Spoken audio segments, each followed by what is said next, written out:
ओम नमः शिवाय। हर हर महादेव। दोस्तों, श्री शिवाय नमस्तुभ्यम। आप सभी को सावन मास की हार्दिक शुभकामनाएं। सावन का महीना भगवान शिव का महीना होता है। भगवान शिव की आराधना करने का पावन महीना होता है। सावन के महीने में जो भी भक्त नियम से शिव महापुराण की कथाएं सुनता है या सुनाता है, भगवान शिव अपने भक्तों से प्रसन्न होते हैं और उन्हें सुख और वैभव का आशीर्वाद देते हैं। आज सावन मास का पहला दिन है और आज से आप हर दिन नियम से हमारे चैनल पर श्रावण मास की कथा में शिव महापुराण की कथा का श्रवण करेंगे। आप सभी से यह अनुरोध है कि अगर आपको वीडियो पसंद आए तो प्लीज़ वीडियो को लाइक कीजिएगा और कमेंट में अपने सुझाव भी आप दे सकते हैं। तो आइए आज आप सुनिए शिव महापुराण के पहले दिन की कथा। हमारे हिंदू धर्म में 18 पुराणों में से शिव महापुराण सबसे अधिक बार पढ़ा जाने वाला पुराण है। यह हिंदू भगवान शिव और उनकी पत्नी देवी पार्वती के ऊपर केंद्रित है। भगवान शिव हिंदू धर्म में सबसे अधिक पूजे जाने वाले भगवानों में से एक है। इस पुराण का संबंध शिव मत से माना जाता है। इसमें भगवान शिव को प्रसन्न करने की पूजा विधियों और ज्ञान से भरे आख्यान भी सम्मिलित है। हिंदू धर्म में भगवान शिव त्रिदेवों में से एक है और इन्हें संहार का देवता भी माना जाता है। भगवान शिव को महेश, महाकाल, नीलकंठ, रुद्र आदि नामों से भी पुकारा जाता है। ऐसा माना जाता है कि भगवान शिव महान जोगी थे और इसीलिए उन्हें आदि जोगी की संज्ञा भी दी जाती है। हिंदू शास्त्रों में भगवान शिव को एक ऐसे देवता के रूप में वर्णित किया गया है जो बहुत दयालु और भोले है और भक्तों की एक सच्ची पुकार पर प्रसन्न हो जाते हैं।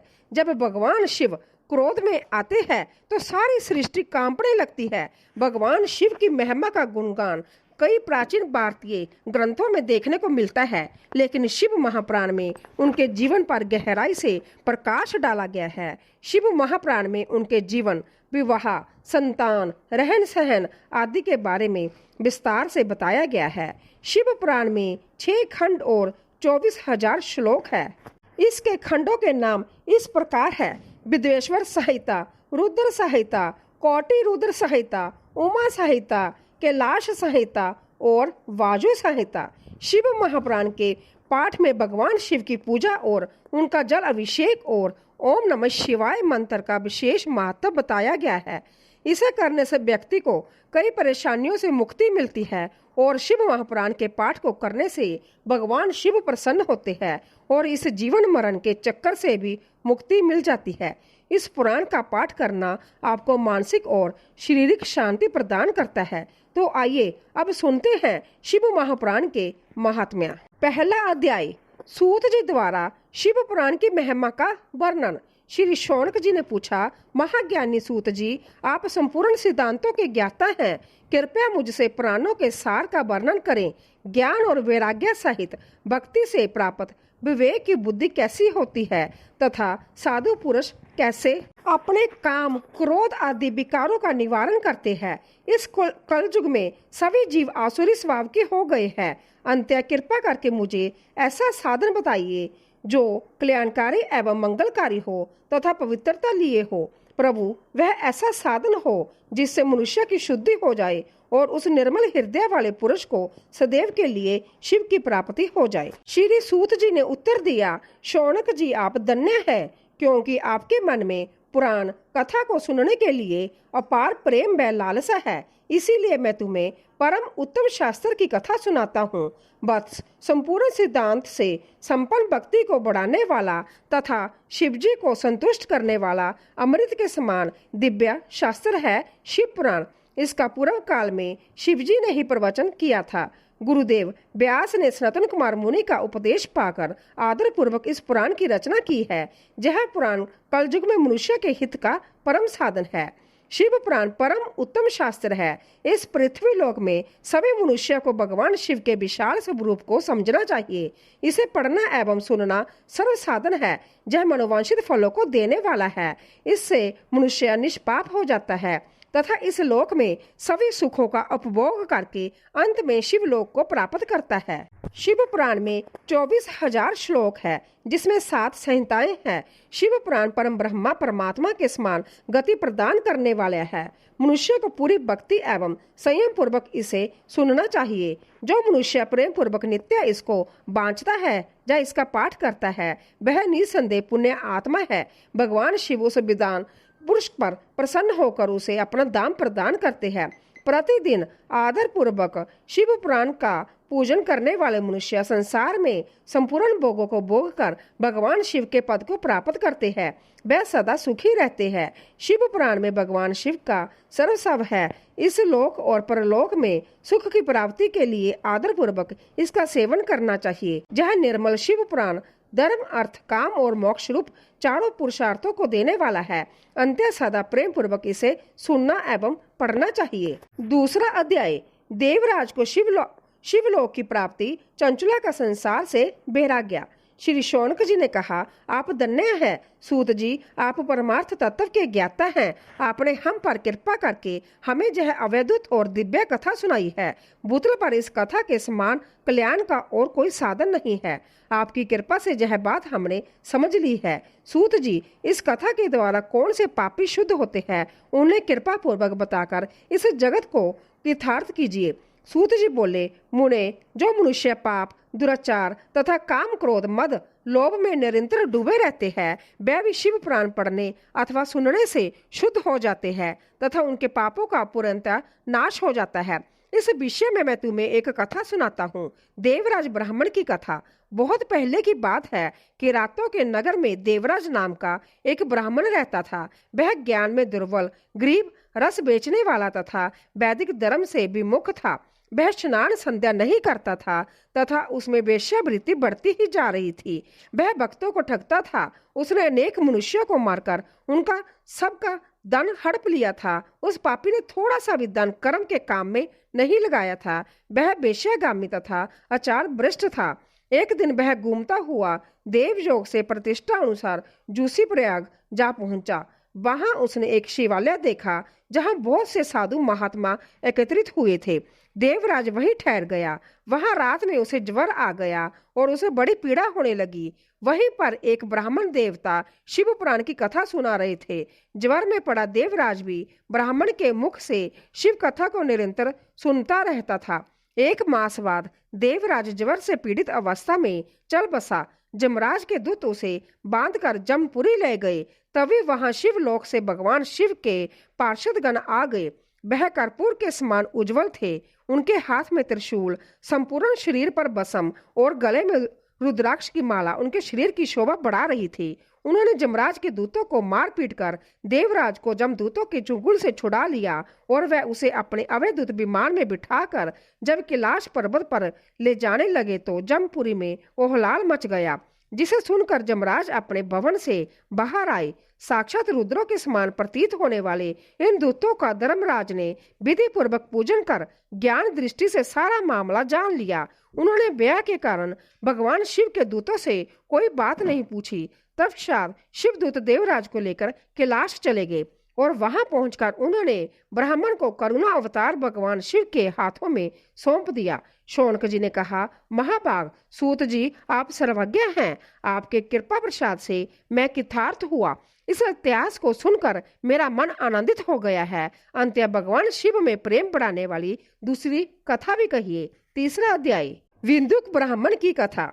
श्री सूत जी बोले, शौनक सुनो, मैं तुम्हारे सामने एक अन्य गोपनीय कथा का वर्णन करूंगा, क्योंकि तुम शिव भक्तों में अग्रह व वेताओं में श्रेष्ठ हो। समुद्र के निकटवर्ती प्रदेश में बाष्कल नामक गांव था, जहां वैदिक धर्म से विमुख महापापी मनुष्य रहते थे। वह सभी दुष्ट है एवं उनका मन दूषित विषय भोगों में ही लगा रहता है। वह देवताओं एवं भाग्य पर विश्वास नहीं करते। वह सभी कुटिल वृत्ति वाले हैं, किसानी करते हैं और विभिन्न प्रकार के अस्त्र शस्त्र रखते हैं। वह व्यभिचारी है। वह इस बात से पूर्णतः अनजान है कि ज्ञान, वैराग्य तथा सद्धर्म ही मनुष्य के लिए परम पुरुषार्थ है। वह सभी पशु बुद्धि है। अन्य समुदायों के लोग भी उन्हीं की तरह बुरे विचार रखने वाले हैं, धर्म से विमुख है। वह नित्य कुकर्म में लगे रहते हैं एवं सदा विषय भोगों में डूबे रहते हैं।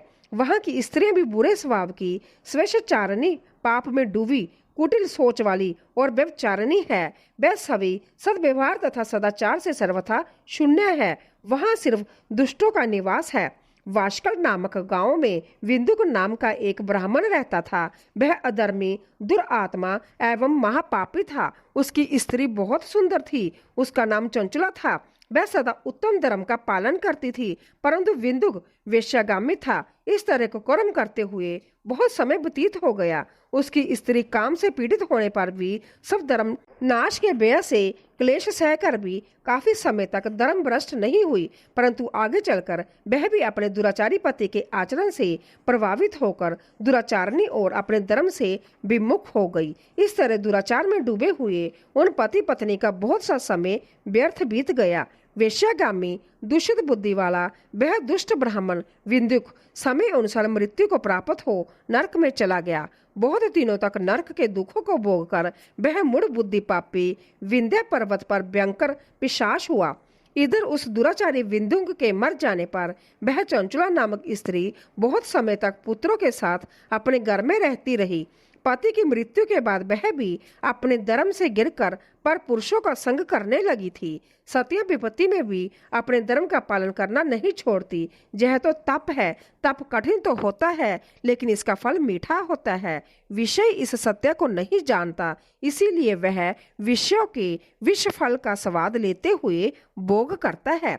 एक दिन देवयोग से किसी पुण्य पर्व के आने पर वह अपने भाई बंधुओं के साथ गोकर्ण क्षेत्र में गई। उसने तीर्थ के जल में स्नान किया एवं बंधुजनों के साथ जंतर तंत्र घूमने लगी। घूमते घूमते वह एक देव मंदिर में गई। वहां उसने एक ब्राह्मण के मुख से भगवान शिव की परम पवित्र एवं मंगलकारी कथा सुनी।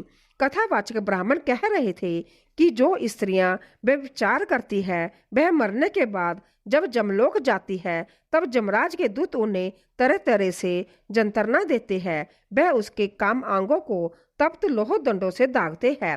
तप्त लोह के पुरुष से उसका संसर्ग कराते हैं। यह सारे दंड इतनी वेदना देने वाले होते हैं कि जीव पुकार पुकार कर कहता है कि अब वह ऐसा नहीं करेगा, लेकिन जमदूत उसे छोड़ते नहीं। कर्मों का फल तो सभी को भोगना पड़ता है। देव ऋषि मनुष्य सभी इससे बंधे हुए हैं। ब्राह्मण के मुख से यह वैराग्य बढ़ाने वाली कथा सुनकर चंचला ब्याह से व्याकुल हो गई।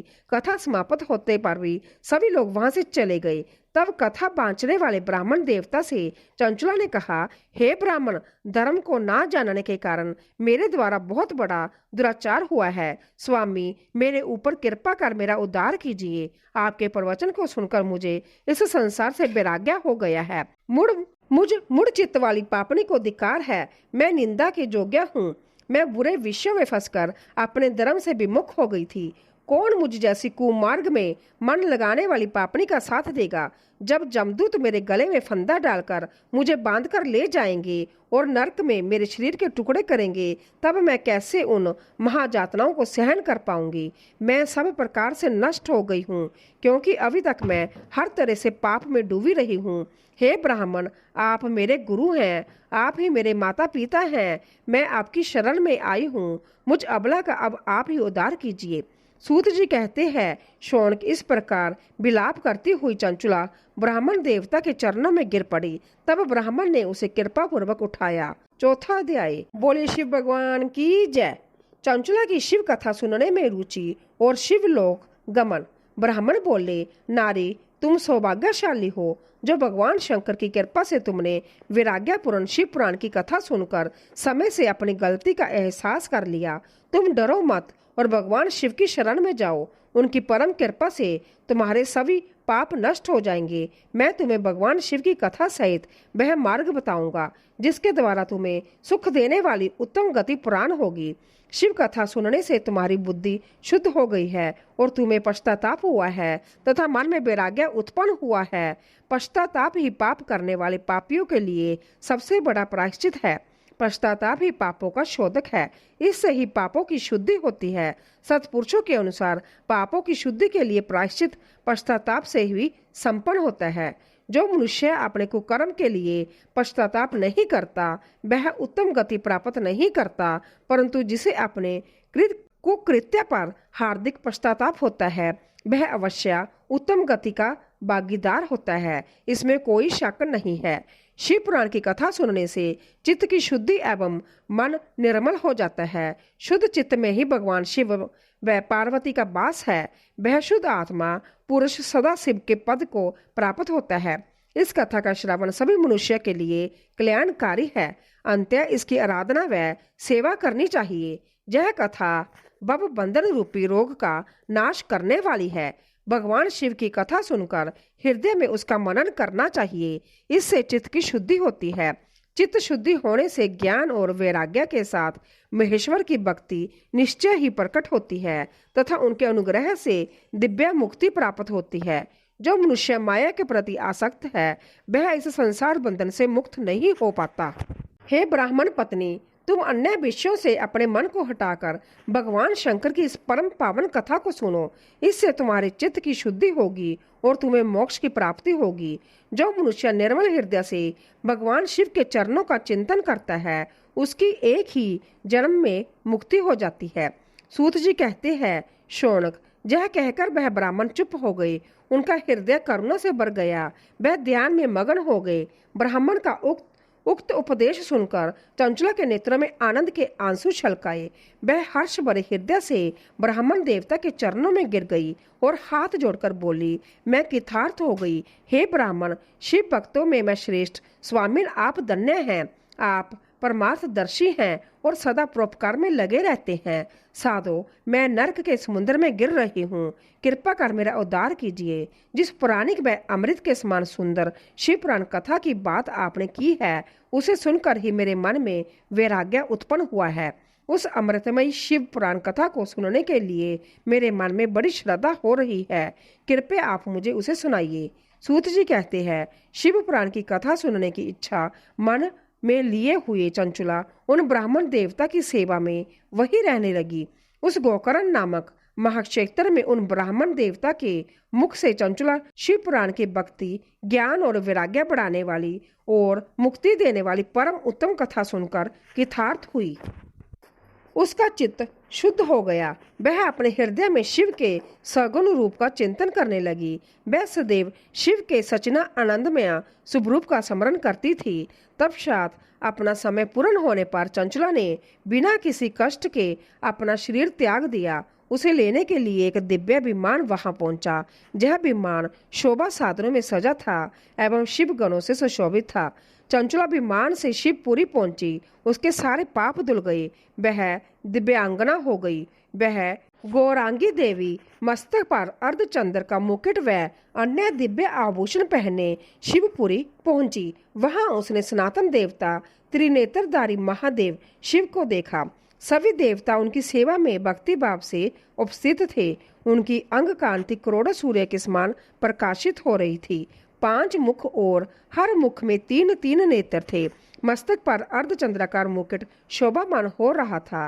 कंठ में नील चिन्ह था। उनके साथ में देवी गौरी विराजमान थी जो विद्युत पुंज के समान प्रकाशित हो रही थी। महादेव जी की कांति कपूर के समान गौर थी। उनके शरीर पर श्वेत वस्त्र थे तथा शरीर श्वेत बसम से युक्त था। इस प्रकार भगवान शिव के परम उज्जवल रूप के दर्शन कर चंचला बहुत प्रसन्न हुई। उसने भगवान को बार बार प्रणाम किया और हाथ जोड़कर प्रेम, आनंद और संतोष से युक्त हो विनीत भाव से खड़ी हो गई। उसके नेत्रों से आनंद अश्रु की धारा बहने लगी। भगवान शंकर व भगवती गौरी उमा ने करुणा के साथ सौम्य दृष्टि से देखकर चंचला को अपने पास बुलाया। गौरी उमा ने उसे प्रेम पूर्वक अपनी सखी बना लिया। चंचला सुखपूर्वक भगवान शिव के धाम में उमा देवी की सखी के रूप में निवास करने लगी। 5वां अध्याय, विंदुक का पिशाच जोनी से उद्धार। सूत जी बोले, शौनक, एक दिन चंचुला आनंद में मगन उमा देवी के पास गई और दोनों हाथ जोड़कर उनकी स्तुति करने लगी। चंचुला बोली, हे गिरिजा नंदिनी, स्कंद माता उमा, आप सभी मनुष्य एवं देवताओं द्वारा पूज्य तथा समस्त सुखों को देने वाली है। आप शंभु प्रिय हैं, आप ही सगुना और निर्गुण हैं। हे सच्चिदानंद स्वरूपिणी, आप ही प्रकृति की पोषक हैं। हे माता, आप ही संसार की सृष्टि पालन और संहार करने वाली हैं। आप ही ब्रह्मा विष्णु और महेश को उत्तम प्रतिष्ठा देने वाली परम शक्ति हैं। सूत जी कहते हैं, शौनक, सदगति प्राप्त चंचुला इस प्रकार देवी की स्तुति कर शांत हो गई। उसकी आंखों में प्रेम के आंसू उमड़ आए। तब शंकर प्रिया भगवत वत्सला उमा देवी ने बड़े प्रेम से चंचुला को चुप कराते हुए कहा, सखी चंचुला, मैं तुम्हारी स्तुति से प्रसन्न हूँ। बोलो, क्या वर मांगती हो? चंचुला बोली, हे गिरिजा राजकुमारी, मेरे पति विंदुक इस समय कहाँ है? उनकी कैसी गति हुई है, मुझे बताइए और कुछ ऐसा उपाय कीजिए ताकि हम फिर से मिल सकें। हे महादेवी, मेरे पति एक शूद्र जाति वेश्या के प्रति आसक्त थे और पाप में ही डूबे रहते थे। गिरिजा बोली, बेटी, तुम्हारा पति विंदुक बड़ा पापी था।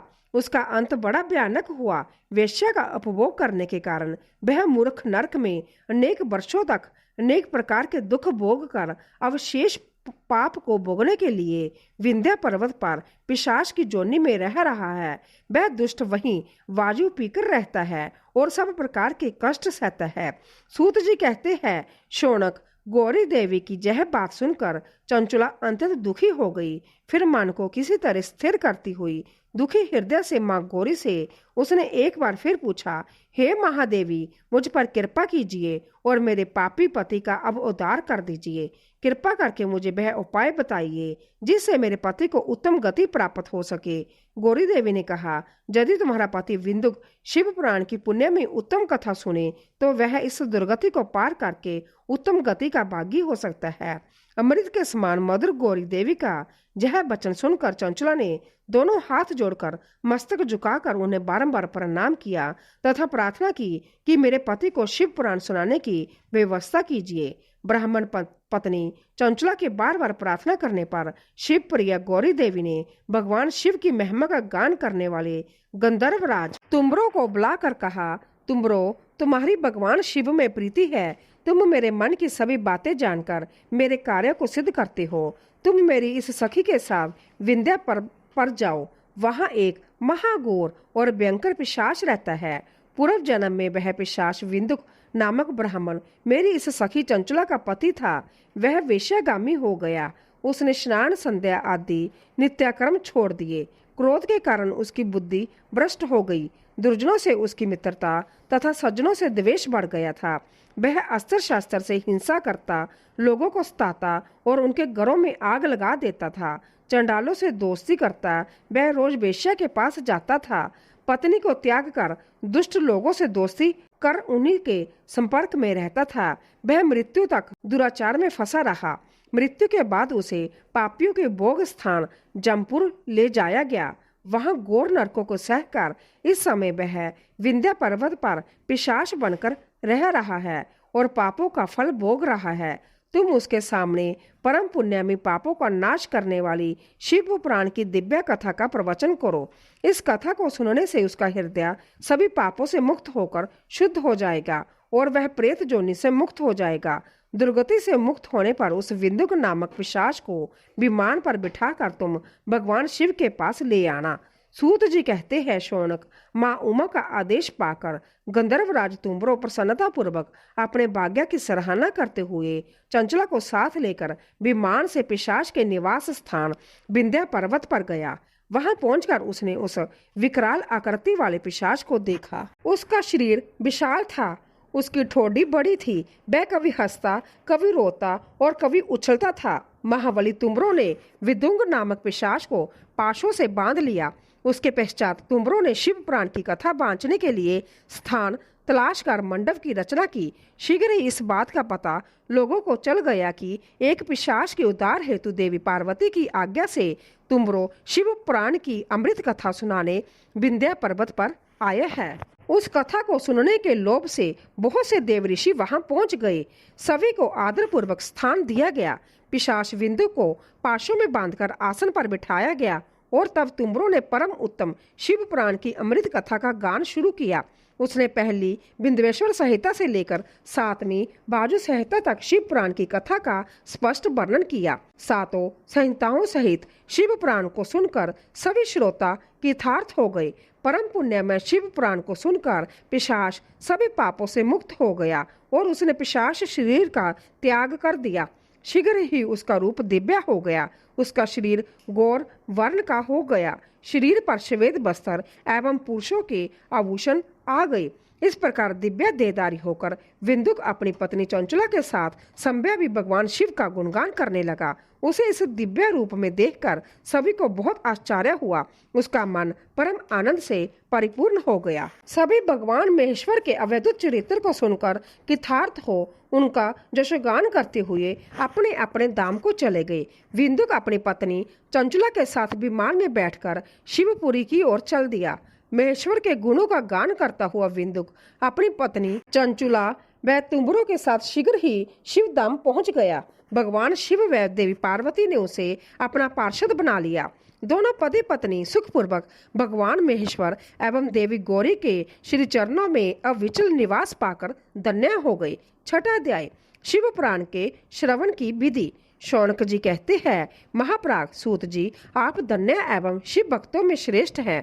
हम पर कृपा कर हमें कल्याण में शिव पुराण के श्रवण की विधि बताइए, जिससे सभी श्रोताओं को संपूर्ण उत्तम फल की प्राप्ति हो। सूत जी ने कहा, मुने शौनक, तुम्हें संपूर्ण फल की प्राप्ति के लिए मैं शिव पुराण की विधि सविस्तार बताता हूँ। सर्वप्रथम किसी ज्योतिषी को बुलाकर दान से संतुष्ट कर उससे कथा का शुभ मुहूर्त निकलवाना चाहिए और उसकी सूचना का संदेश सभी लोगों तक पहुंचाना चाहिए कि हमारे जहां शिव पुराण की कथा होने वाली है।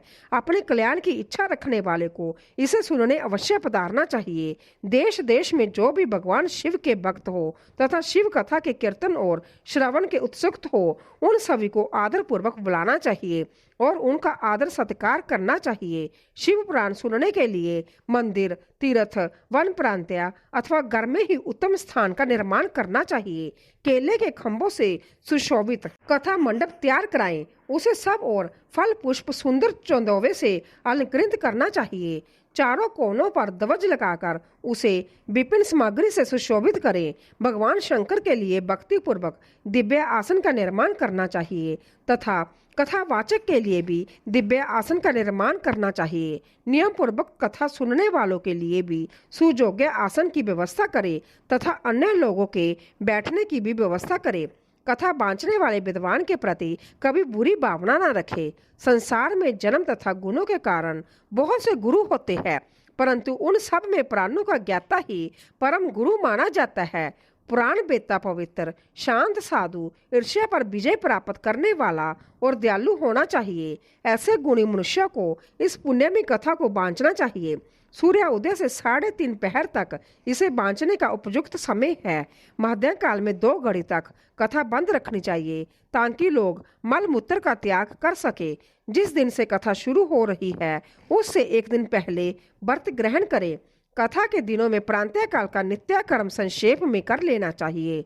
वक्ता के पास उसकी सहायता हेतु एक विद्वान व्यक्ति को बैठाना चाहिए जो कि सब प्रकार के संशयों को दूर कर लोगों को समझाने में कुशल हो। कथा में आने वाले विघ्नों को दूर करने के लिए सर्वप्रथम गणेश जी का पूजन करना चाहिए। भगवान शिव व शिव पुराण की भक्ति भाव से पूजा करे। तत्पश्चात श्रोता तन मन से शुद्ध होकर आदर पूर्वक शिव पुराण की कथा सुने। जो वक्ता और श्रोता अनेक प्रकार के कर्मों से भटक रहे हो, काम आदि 6 विकारों से युक्त हो, वह पुण्य के भागी नहीं हो सकते। जो मनुष्य अपनी सभी चिंताओं को भूलकर कथा में मन लगाते हैं, उन शुद्ध बुद्धि मनुष्य को उत्तम फल की प्राप्ति होती है।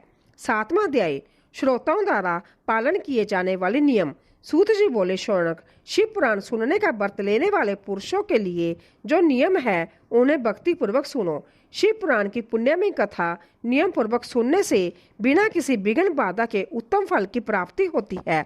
दीक्षा रहित मनुष्य को कथा सुनने का अधिकार नहीं है। अंत्य पहले वक्ता से दीक्षा ग्रहण करनी चाहिए। नियम पूर्वक कथा सुनने वाले मनुष्य को ब्रह्मचार्य का अच्छी तरह से पालन करना चाहिए। उसे भूमि पर सोना चाहिए, पत्तल में खाना खाना चाहिए तथा कथा समाप्त होने पर ही अन्न ग्रहण करना चाहिए। समर्थ मनुष्य को शुद्ध भाव से शिव पुराण की कथा की समाप्ति तक उपवास रखना चाहिए और एक ही बार भोजन करना चाहिए।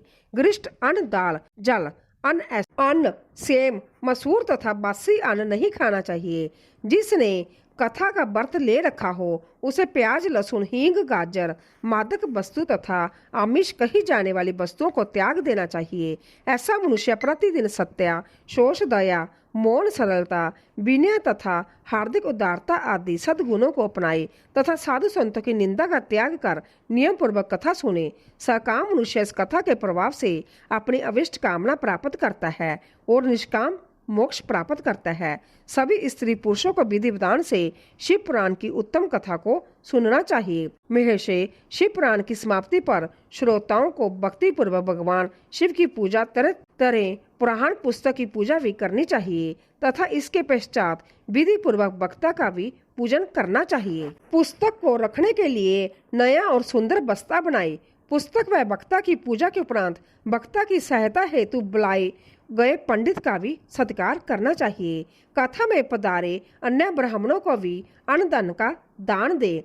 गीत, वाद और नृत्य से उत्सव को महान बनाए। विरक्त मनुष्य को कथा समाप्ति पर गीता का पाठ करना चाहिए तथा गृहस्थ को श्रवण कर्म की शांति हेतु होम करना चाहिए। होम रुद्र संहिता के श्लोकों द्वारा अथवा गायत्री मंत्र के द्वारा करे।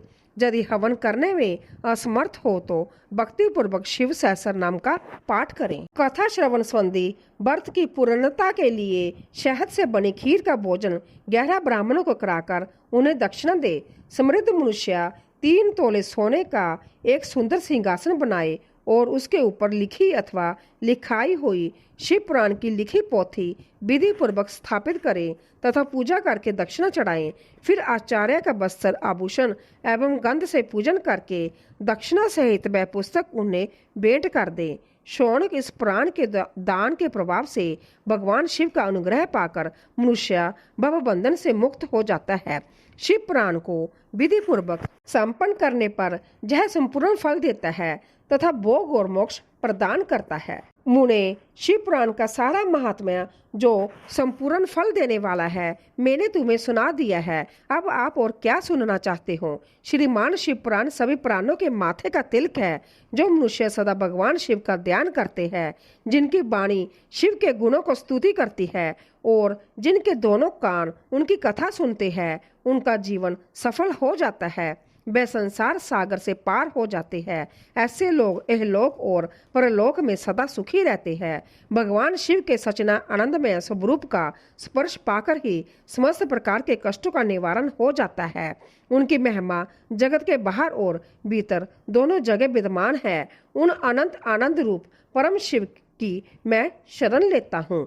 बिंदेश्वर संहिता, पहला अध्याय, पापनाशक साधनों के विषय में प्रश्न। जो आदि से लेकर अंत में है, नित्य मंगलमय है, जो आत्मा के स्वरूप को प्रकाशित करने वाले हैं, जिनके 5 मुख है और जो खेल खेल में जगत की रचना, पालन और संहार तथा अनुग्रह एवं तिरोभाव रूप 5 प्रबल कर्म करते हैं, उन सर्वश्रेष्ठ अजर अमर उमापति भगवान शंकर का मैं मन मन चिंतन करता हूँ। व्यास जी कहते हैं, धर्म का महान क्षेत्र जहाँ गंगा जमुना का संगम है, उस पुण्य में प्रयाग जो ब्रह्मा लोक का मार्ग है, वहाँ एक बार महातेजस्वी महाभाग महात्मा मुनियों ने विशाल जग का आयोजन किया और उस ज्ञान जग का समाचार सुनकर पौराणिक शिरोमणि व्यास जी के शिष्य सूत जी वहाँ मुनियों के दर्शन के लिए आए। सूत जी का सभी मुनियों ने विधिवत स्वागत व सत्कार किया तथा उनकी स्तुति करते हुए हाथ जोड़कर उनसे कहा, हे सर्वज्ञ विद्वान रोमहर्षण जी, आप बड़े भाग्यशाली हैं। आपने संभव व्यास जी के मुख से पुराण विद्या प्राप्त की है। आप आश्चर्य स्वरूप कथाओं का भंडार हैं। आप भूत भविष्य और वर्तमान के ज्ञाता हैं। हमारा सौभाग्य है कि आपके दर्शन हुए। आपका जहाँ आना निरख नहीं हो सकता। आप कल्याणकारी हैं। उत्तम बुद्धि वाले सूत जी, यदि आपका अनुग्रह हो तो गोपनीय होने पर भी आप शुभाशुभ तत्व का वर्णन करें, जिससे हमारी तृप्ति नहीं होती और उसे सुनने की हमारी इच्छा ऐसी ही रहती है। कृपा कर उस विषय का वर्णन करें।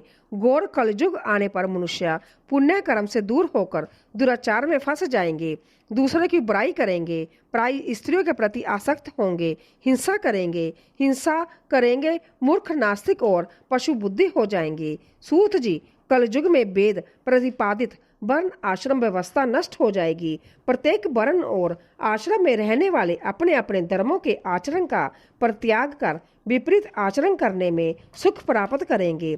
इस सामाजिक वर्ण संकरता से लोगों का पतन होगा, परिवार टूट जाएंगे, समाज बिखर जाएगा, प्राकृतिक आपदाओं से जगह जगह लोगों की मृत्यु होगी, चयन का क्षय होगा, स्वार्थ और लोभ की प्रवृत्ति बढ़ जाएगी, ब्राह्मण लोभी हो जाएंगे और वेद बेचकर धन प्राप्त करेंगे, कर मद से मोहित होकर दूसरों को लगेंगे, ठगेंगे, पूजा पाठ नहीं करेंगे और ब्रह्मा ज्ञान से शून्य होंगे। क्षत्रिय अपने धर्म को त्याग कर कुसंगी, पापी और व्यभिचारी हो जाएंगे। शौर्य से रहित हो वह शूद्रों जैसा व्यवहार करेंगे और काम के अधीन हो जाएंगे।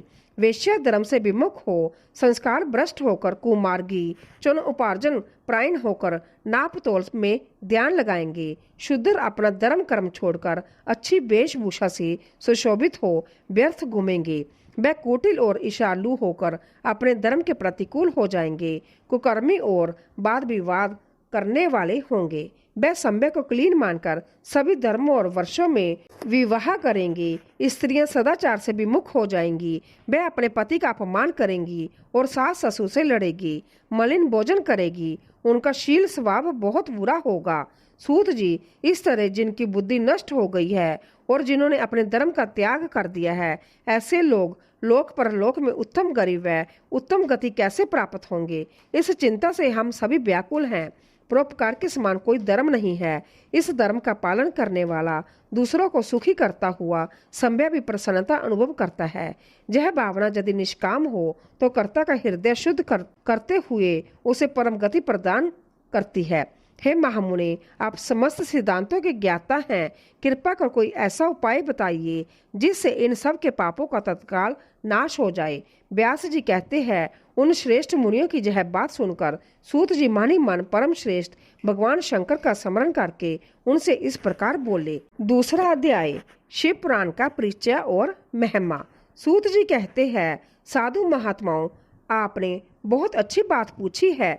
यह प्रश्न तीनों लोगों का हित करने वाला है। आप लोगों के स्नेहपूर्ण आग्रह पर गुरुदेव व्यास का स्मरण कर मैं समस्त पाप राशियों से उद्धार करने वाले शिव पुराण की अमृत कथा का वर्णन कर रहा हूँ।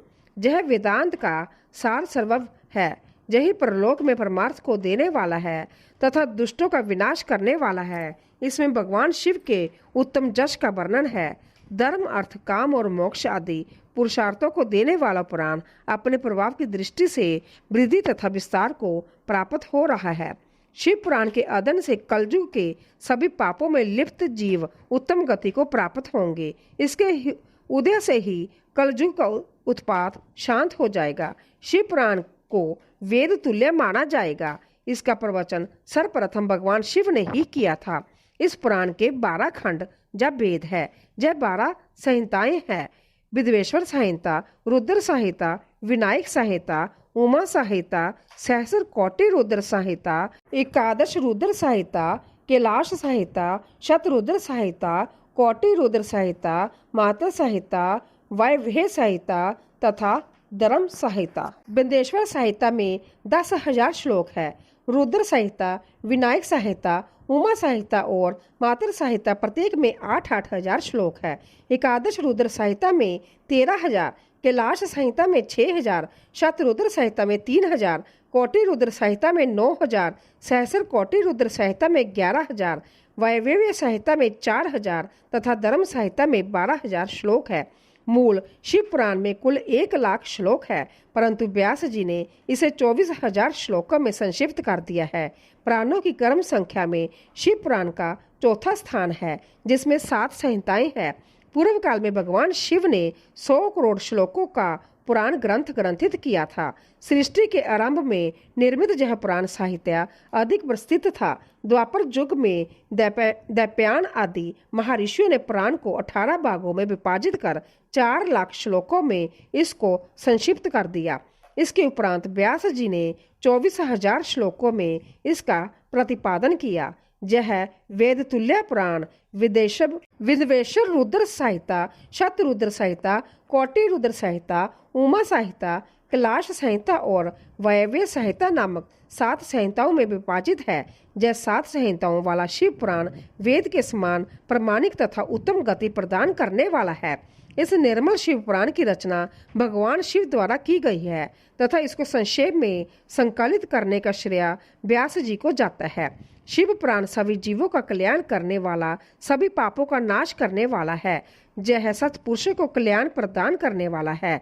यह तुलना रहित है तथा इसमें वेद प्रतिपादित अवैधित ज्ञान तथा निष्कपट धर्म का प्रतिपादन है। शिव पुराण श्रेष्ठ मंत्र समूहों का संकलन है तथा यही सभी के लिए शिव धाम की प्राप्ति का साधन है।